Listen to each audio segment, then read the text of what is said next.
اليمن عشان نفكر الناس انه دايما يقولوا الحكمة يمنية والايمان يمني، وانه اليمن هو اصل العرب. العرب عرب عاربة ومستعربة وفي قحطانية وفي عدنانية. الاصل البذرة الاساسية، الشجرة الاساسية هي الشجرة التي نبتت في اليمن. واللغة العربية جاءت تطورا طبيعيا وتاريخيا وفي فقه اللغة الاخره للغات اليمنية الحميرية والمسمارية والاخره. فالعرب، كلمة العرب جاءت من اليمن، الاصل من اليمن، اللغة من اليمن. وأنتم مهد العروبة، لأن قبائلنا كانت هنا جميعا، وأنا أجدي طبعا من سبأ ومن هذه الديار. زائد سورة سبأ.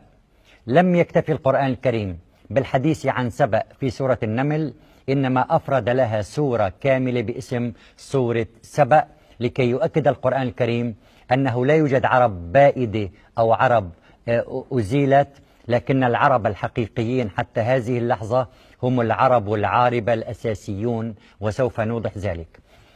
يتحدث هنا القرآن الكريم في سورة سبأ عن القحطانيين.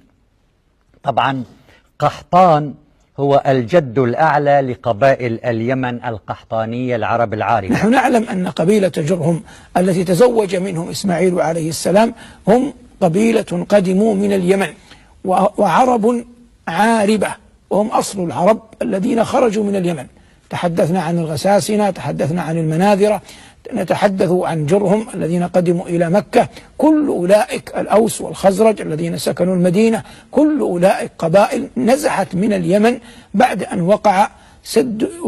وقع سيل العرم وانهار سد مأرب. الله عز وجل يقول: بلدة طيبة ورب غفور فأعرضوا فأرسلنا عليهم سيل العرم وبدلناهم بجنتيهم جنتين ذواتي أكل خمط وأثل وشيء من سدر قليل. فلما انهار سد مأرب تفرقوا في الأمصار والديار، واختار كل منهم بقاع، منهم من ذهب إلى عمان، منهم من أتى إلى يثرب، ومنهم من أتى إلى الشام، ومنهم من أتى إلى غير ذلك. والمقصود أن هؤلاء يطلق عليهم العرب العاربة. هذا كله في الحديث عن أن اليمن منها خرج أصل العرب. قال عليه الصلاة والسلام: أتاكم أهل اليمن أرق أفئدة وألين قلوبا تغلب عليهم العاطفة، وهذا ظاهر إلى يومنا هذا. القسوة فيهم قليلة.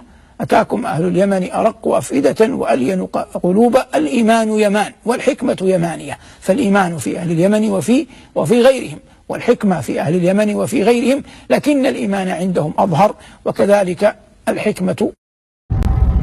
حتى قيل: من لم يكن من أصول اليمن فليس عربيا. لهما في الفضائل والجهاد، فاليمن أصل العرب ومادتهم. أصل العرب كما قيل من قحطان. وكلنا يذكر في قصص الأنبياء لما عاش إسماعيل عليه السلام ابن الخليل إبراهيم عليه السلام في مكة، تزوج امرأة جرهمية من جرهم، وجرهم ابن قحطان، فأصل العرب يرجع إلى قحطان وإسماعيل عليه السلام.